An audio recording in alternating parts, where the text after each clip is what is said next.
আমার একটা বিষয় জানার ছিল, আমাদের চারপাশে অনেক ফিতনা, আমরা জানি না কখন অসচেতনতা বশত শিরক কুফর হয়ে যাচ্ছে। আমরা যাতে ঈমান নিয়ে মৃত্যুবরণ করতে পারি, এক্ষেত্রে আমাদের আমল কি হবে? জি ভাই, অসচেতনতা বশত, অসাবধানতা বশত বা নিজের অজান্তে যদি শিরক কুফর হয়ে যায়, তাহলে সেক্ষেত্রে আল্লাহর কাছে পানাহ চাইতে হবে। নবী করিম সাল্লাল্লাহু আলাইহি ওয়াসাল্লাম একটা দোয়া শিক্ষা দিয়েছেন, আল্লাহুম্মা ইন্নী আউযু বিকা আন উশরিকা বিকা ওয়া আনা আ'লাম ওয়া আস্তাগফিরুকা লিমা লা আ'লাম। আল্লাহ, আমার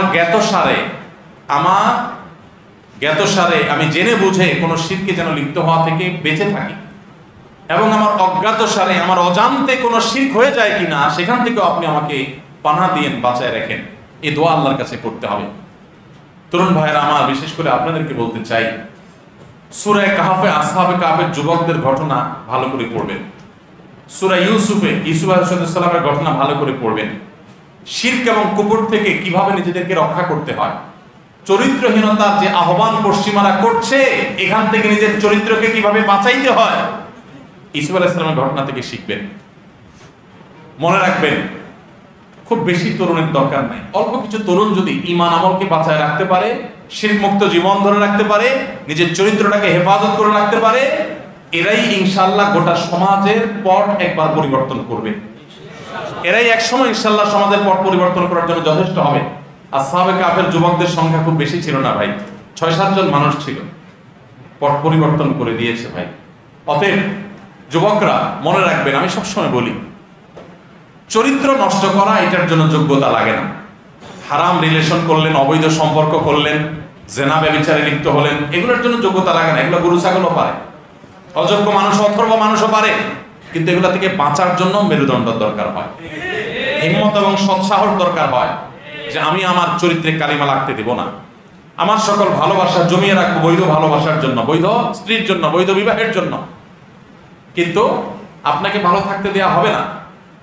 আপনাকে নাটক দেখিয়ে, সিনেমা দেখিয়ে, নোবেল পড়িয়ে, উপন্যাস পড়িয়ে, আপনাকে বই পুস্তকের মাধ্যমে, স্বাস্থ্য সুরক্ষার নামে, নানা নামে, আপনাকে গ্রুপ ওয়ার্কের নামে, গ্রুপ অ্যাসাইনমেন্ট করার নামে, বিভিন্ন নামে আপনাদেরকে শেষ করে ফেলা হবে। এখন দেখবেন যে আমাদের শিক্ষা বিভাগে কর্মকর্তাদের মূল মাথা ব্যথাই হলো যে ছেলে মেয়েদেরকে একসাথে কাজ করতে দাও, একসাথে পড়াতে দাও, আলাদা কেন হবে, আলাদা করতে দিবে না। বুঝে আসছে কথা? একসাথে করে ফেলার এক প্রচেষ্টা। একসাথে করলে কি লাভ হবে, কি ফায়দা হবে, একসাথে করলে কি কল্যাণটা হবে আর কি অকল্যাণ হবে, সেটা আমাদের চোখের সামনে। তো যাই হোক, এগুলো থেকে বেঁচে থাকা, শিরক কুফর থেকে এবং চরিত্রহীনতা থেকে বেঁচে থাকা, এটা হলো আমাদের জন্য সবচেয়ে বড় চ্যালেঞ্জিং বিষয়। এই জন্য সেই চ্যালেঞ্জটা আমাদেরকে নিতে হবে। তো এই ধরনের শিরক কুফর নিজের অজান্তে হয়ে গেছে কিনা এরকম মনে হলে আমরা আল্লাহর কাছে ওই যে দোয়া পড়বো, আর বেশি বেশি কালিমাতুশ শাহাদা পাঠ করবো, ঘন ঘন ঈমানকে নবায়ন করবো। আশহাদু আল্লা ইলাহা ইল্লাল্লাহ ওয়া আশহাদু আন্না মুহাম্মাদার রাসূলুল্লাহ। নবী করিম সাল্লাল্লাহু আলাইহি ওয়াসাল্লাম বলেছেন, জাদ্দিদু ঈমানাকুম। ক্বালু কাইফা নুজাদ্দিদু ঈমানানা ইয়া রাসূলুল্লাহ? ক্বাল আকসিরু মিন কাউলি লা ইলাহা ইল্লাল্লাহ। নবী সাল্লাল্লাহু আলাইহি ওয়াসাল্লাম বলেছেন, তোমাদের ঈমানকে ঘন ঘন নবায়ন করবা। এই যে ঈমান কখন চলে যায় আমরা টের পাই না। কিভাবে ঈমান নবায়ন করবে আল্লাহর রাসূল? লা ইলাহা ইল্লাল্লাহ বেশি বেশি করে পাঠ করো, মুস্তাহজার করো যে আমি আল্লাহর একত্ববাদের সাক্ষ্য দিচ্ছি, কখন না জানি আমি ঈমান হারা হয়ে গেছি কোন কথার কারণে। এজন্য শিরক এবং কুফর সম্পর্কিত ইলম অর্জন করতে হয়।